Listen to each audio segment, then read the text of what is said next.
நீ என்னமோ ஆர்கே மாமாவை பேங்க் விஷயத்துல மாட்டி விட்டதை நினைச்சு சந்தோஷப்படுற. ஆனா நான் கந்தவட்டிக்காரங்கிட்ட நீ மாட்டிக்கிட்டதை நினைச்சு வருத்தப்படுற. கந்தவட்டிக்காரங்கிட்டயா? என்ன வளர்ற? நான் எங்க மாட்டினேன்? அங்கதான் அவங்கிட்டே தான். அபிராமி, நீ அந்த கந்தவட்டிக்காரங்கிட்ட லட்ச லட்சமா பணத்தை வாங்கினது, அதுக்காக ஏகப்பட்ட டாக்குமெண்ட்ஸ்ல கையெழுத்து போட்டு கொடுத்தது எல்லாமே எனக்கு தெரிஞ்சு போச்சு. உன் தலைக்கு மேல ஒரு கத்தி தொங்கிட்டே இருக்கு.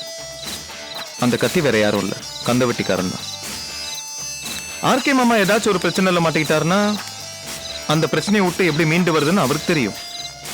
ஆனா நீ பாவம், உன்னால மீள முடியாத ஒரு பிரச்சனைல மாட்டிக்கிட்டு தவிக்கிற. நீ இன்னும் ஆடு, இன்னும் எங்களுக்கு பிரச்சனை மேல பிரச்சனை கொடுத்துட்டாரு. அத பத்தி எங்களுக்கு கவலையே இல்ல. என்ன மிரட்டி பாக்குறியா? அதுக்கெல்லாம் பயப்படுற வேலைனா. ஏன் ஏன் இதுக்கே இவ்வளவு டென்ஷன் ஆகுற? இன்னும் நிறைய விஷயம் இருக்கு. அதெல்லாம் நான் சொன்னேன்னா ஒருவேளை நீ இதே இடத்துல மயக்கம் போட்டு விழுந்தாலும் வந்துடும். அதுக்கப்புறம் சாந்திக்கு ஒன்று ஹாஸ்பிட்டல்ல சேர்த்த மாதிரி நான் தான் உன்னை கொண்டு போய் ஹாஸ்பிட்டல்ல சேர்க்கணும். அப்ப கூட உன் டென்ஷன் அடங்காது அபிராமி, சைக்கோவா மாறிடுவேன். இதோ பார், உனக்கு புள்ளி வச்சுதான் கோலம் போட தெரியும். ஆனா எனக்கு புள்ளி வைக்காமலே கோலம் போட தெரியும்.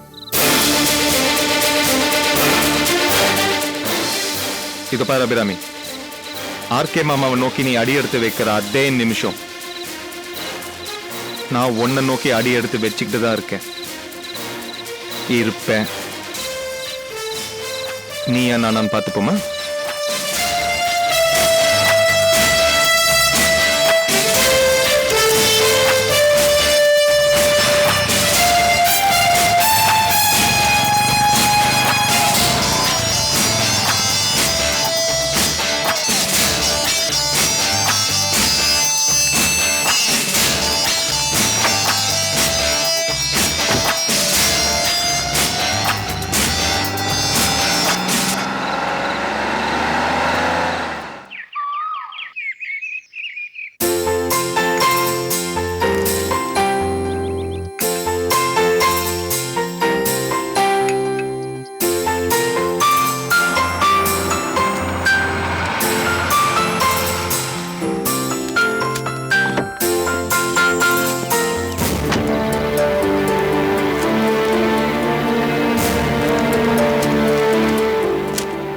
Hello Shyam. Hello hello sir. Hello Shyam, வா உட்காருப்பா. என் மேல உங்களுக்கு ஒன்றும் கோபம் இல்லையா? எதுக்கு? இல்ல, என்னால் தானே உங்களுக்கு இவ்வளவு அவமானம். என்ன இப்படி பேசுறீங்க? அவங்க தம்பி விவகாரம், அவங்க தானே முடிவெடுக்கணும். அது மட்டும் இல்ல ஷியாம், உங்க அக்கா கிட்ட கேட்காம நாங்க உங்ககிட்ட பேசினதும் எங்க தப்பு தான். சார், இது உங்க பெருந்தன்மையை காட்டுது. எங்க அக்காக்கு இந்த ப்ரொபோசல் பிடிக்கலன்னா பிடிக்கலங்கிறது உங்ககிட்ட சொல்லிருக்கலாம். அங்கதான் நீ உங்க அக்காவை புரிஞ்சுக்கல. தான் தம்பி தன்னை விட்டு போக கூடாதுன்னு நினைச்சிருப்பாங்க. அது தப்பில்ல. அவங்களுக்கும் குடும்பம் குட்டின்னு இருந்தா பரவாயில்ல. அதனால உங்க அக்காவை நீ தப்பாவே நினைக்க கூடாது. எங்க கம்பெனில நீங்க பார்ட்னர் ஆகி எங்க கூடவே இருந்துட்டா என்ன பண்றதுன்னு நினைச்சிருப்பாங்க. அவங்களும் ஒரு சராசரி பொண்ணு தானே.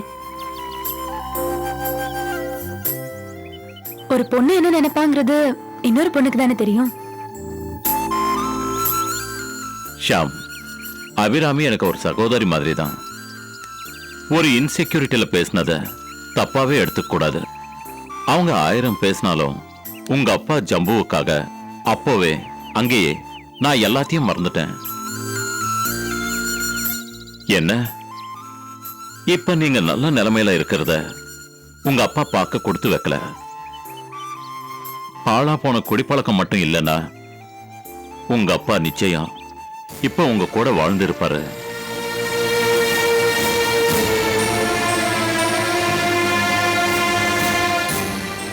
என்னப்பா நீங்க அவர் மூட அக்செப்ட் பண்ணிட்டீங்க.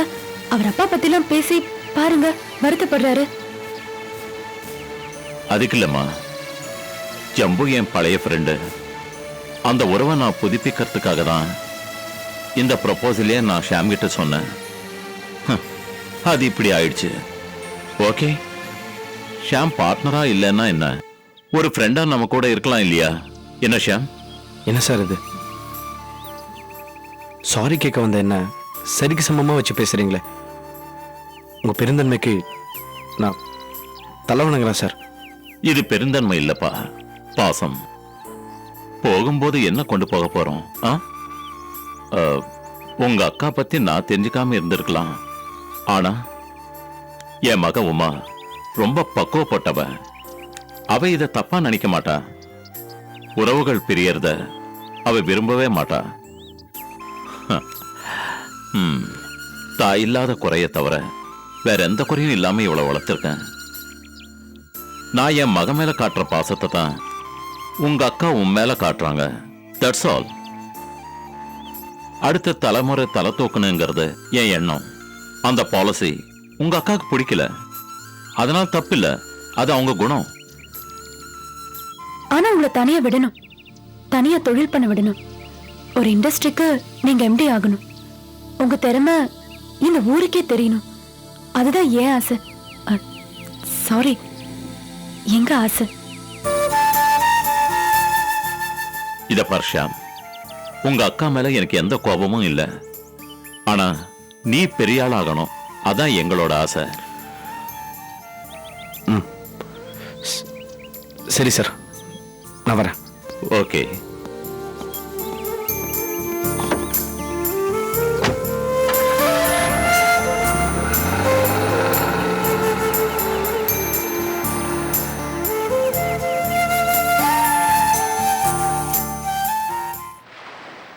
தீபா, எப்படி இருக்க?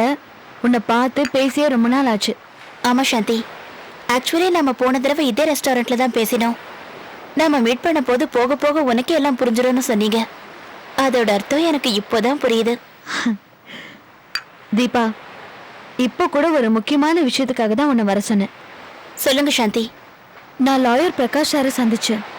மாமா விஷயமா பேசினப்ப அவர் சில விஷயங்களை என்கிட்ட கேட்டாரு. ஆர்கே மாமா அபிராமிக்கு பவர் ஆஃப் அட்டார்னி கொடுத்த காலத்துல இருந்து இப்ப வரைக்கும் அபிராமியோட இண்டஸ்ட்ரி சீக்ரெட்ஸ் எல்லாம் அவருக்கு தெரியணுங்கிறாரு. அதுக்கு அவரே சில ஐடியாஸ் கொடுத்திருக்காரு. சொல்லுங்க, நான் உங்களுக்கு எப்படி ஹெல்ப் பண்ண முடியும்? அபிராமி இண்டஸ்ட்ரிக்காக அவ எங்கெங்கெல்லாம் லோன் வாங்கியிருக்கா, இண்டஸ்ட்ரியில அவளை தவிர இதுல பினாமிக்கள் யாராவது இருக்காங்களா, அந்த பினாமிக்கள் பேர்ல என்னென்ன இருக்கு, அவங்க யார் யாரு, இன்னும் வரைக்கும் இண்டஸ்ட்ரியோட நிலவரம் என்னங்கிறது அவருக்கு தெரியணுமா. ஷேர்ஸ் யார் பேர்ல இருக்கு, எந்தெந்த யூனிட் சிக் யூனிட்னு சொல்லி அவ யார் யாருக்கு வித்திருக்கா, இந்த டீடைல்ஸ் எல்லாம் வேணும். ஐ அண்டர்ஸ்டாண்ட் சாந்தி. கூடிய சீக்கிரம் நீங்க கேட்ட டீடைல்ஸை நான் ஃபர்னிஷ் பண்ணிடுறேன். ஜாக்கிரதை தீபா, அபிராமிக்கு 1000 கண்ணு. யார் கண்ணுலயும் படாம இருக்கிறதுக்கு தான் சில ஃபைல்ஸை லாக்கர்ல வச்சிருக்காங்க. சில இம்பார்ட்டன்ட் இன்ஃபர்மேஷன்ல கம்ப்யூட்டர்ல ஸ்டோர் பண்ணி வச்சிருக்காங்க. இது சம்பந்தமா லாயரும் ஒரு ஐடியா கொடுத்திருக்காரு. இங்க வா.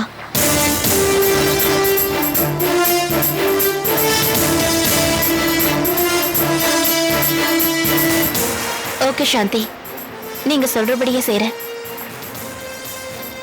ஆர்கே மாமாவை எதிர்கால பிரச்சனையில இருந்து ப்ரொடெக்ட் பண்றதுக்கும் அபிராமிய கார்னர் பண்றதுக்கும் முக்கியமா ஆர்கே மாமா அபிராமிக்கு கொடுத்த பவர் ஆஃப் அட்டார்னி நம்ம கைக்கு வரணும்.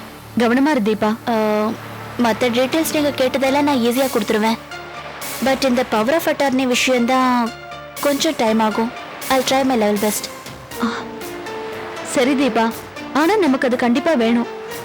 எத்தனை நாள் ஆனாலும் பரவாயில்ல, எப்படியாவது முயற்சி பண்ணு. Okay okay, thank you.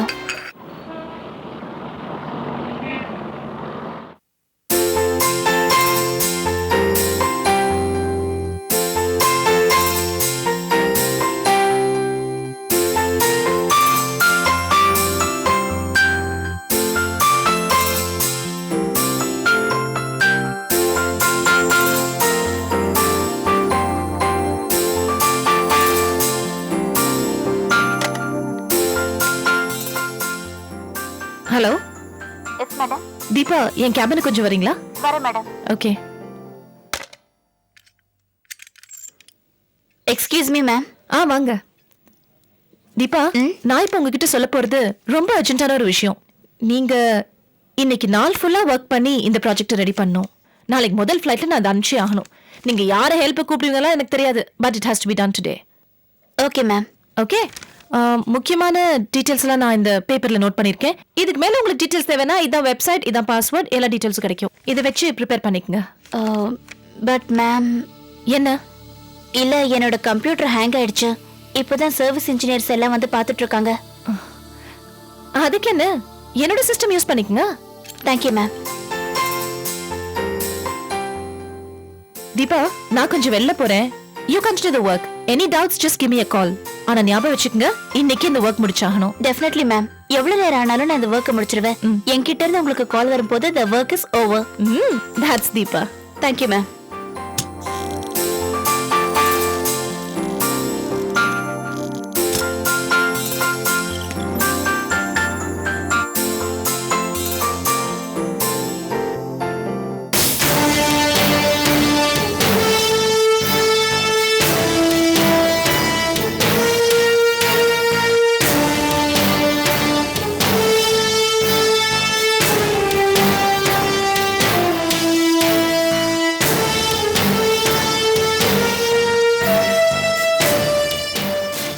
அடி பாவி, கம்பெனி பணத்தை எடுத்து இவ்வளவு இடத்துல இன்வெஸ்ட் பண்ணிருக்கியா?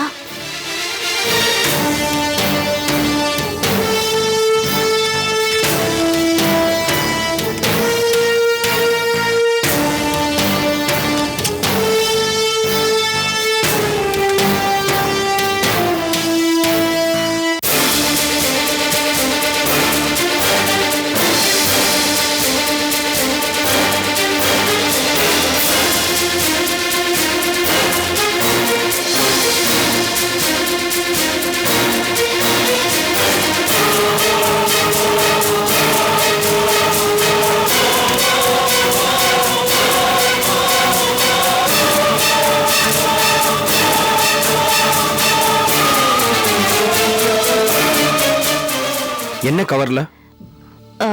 இல்ல மேடம், என்ன ஒரு ப்ராஜெக்ட் ரிப்போர்ட் ப்ரிப்பேர் பண்ண சொன்னாங்க. நாளைக்கு ஃபர்ஸ்ட் ஃபிளைட்ல போகணுமா, அதான் ஒர்க் பண்ணிட்டு இருந்தேன். ஃபினிஷ் பண்ண உடனே என்ன ஃபோன் பண்ண சொன்னாங்க. நான் பண்ணிடுறேன். நீங்க ப்ளீஸ் இது மேடம் ஹேண்ட் ஓவர் பண்ண முடியுமா?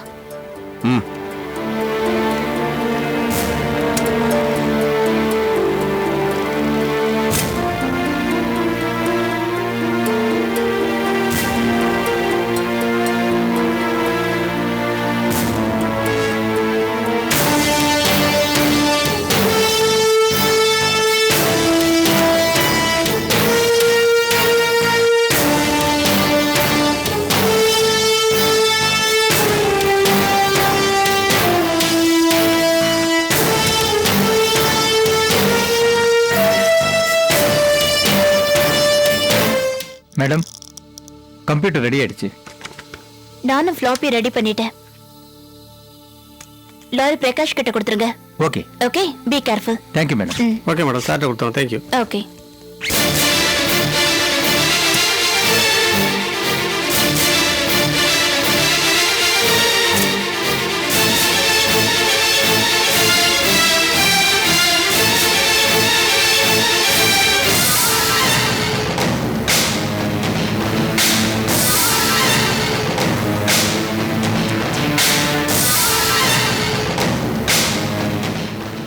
கைதி தப்பிச்சானே கண்டுபிடிச்சிங்களா?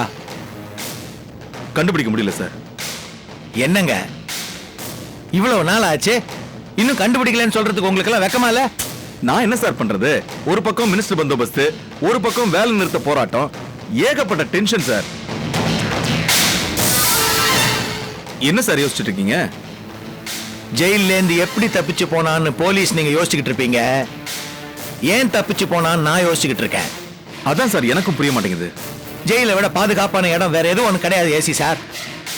எப்படி ஜெயிலுக்கு போறதுக்கு பணம் வாங்கினானோ அதே மாதிரி ஜெயில இருந்து தப்பிச்சு வரதுக்கும் பணம் வாங்கியிருப்பான்னு நான் நினைக்கிறேன். சார், அவனுக்கு யார் சார் பணம் கொடுத்திருப்பாங்க? அப்படியே பணம் கொடுத்திருந்தாலும் அவங்க அப்பா அந்த பணத்தை வச்சுக்கிட்டு எப்படி சார் நிம்மதியா வாழ முடியும்? அவன் ஊருக்கு போன மாதிரியும் தெரியல, அவன் வீட்டுல பண நடமாட்டம் இருக்கிற மாதிரியும் தெரியல. நம்ம கண்ணுக்கு தெரியல ஏசி சார். இதுக்கெல்லாம் அந்த அபிராமி தான் காரணம்னு நான் சந்தேகப்படுறேன். இதெல்லாம் அந்த அபிராமியோட சூழ்ச்சியா இருக்கும்னு 99% நான் நம்புறேன். சார், ஜெயிலுக்கு அடிக்கடி போயிட்டு வர என்னாலேயே அவனை நம்ம வழி கொண்டு வர முடியலையே சார். உங்களால முடியாது ஏசி சார். ஆனா அந்த அபிராமியால முடியும். அவளை மட்டும் நீங்க தயவு செஞ்சு குறைச்சலாம் எடை போடாதீங்க சார். உங்களுக்கு தெரியாம உங்களையே வேலை பேசியிருப்பா. சார், என்ன சார் என்னையே சந்தேகப்படுறீங்களா?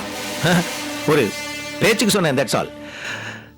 ஏசி சார், நானும் அபிராமியும் அடிக்கடி சந்திச்சு பேசிக்கிட்டு இருந்தாலும் எங்களுக்குள்ள ஒரு டக் ஆஃப் வார் நடந்துகிட்டே இருக்கு. அதனால எனக்கு எதிரான எந்த ஆதாரமும் அவ கைக்கு போகவே கூடாது.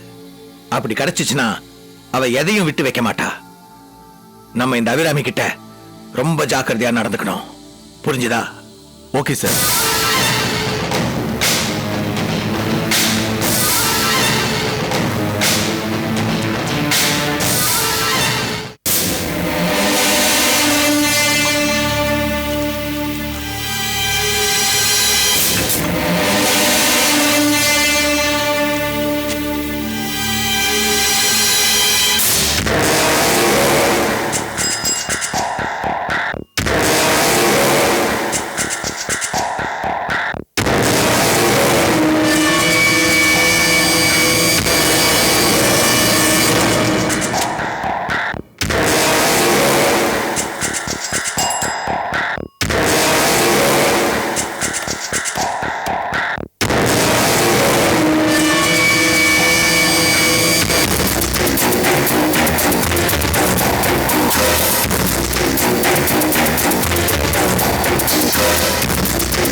Thank you.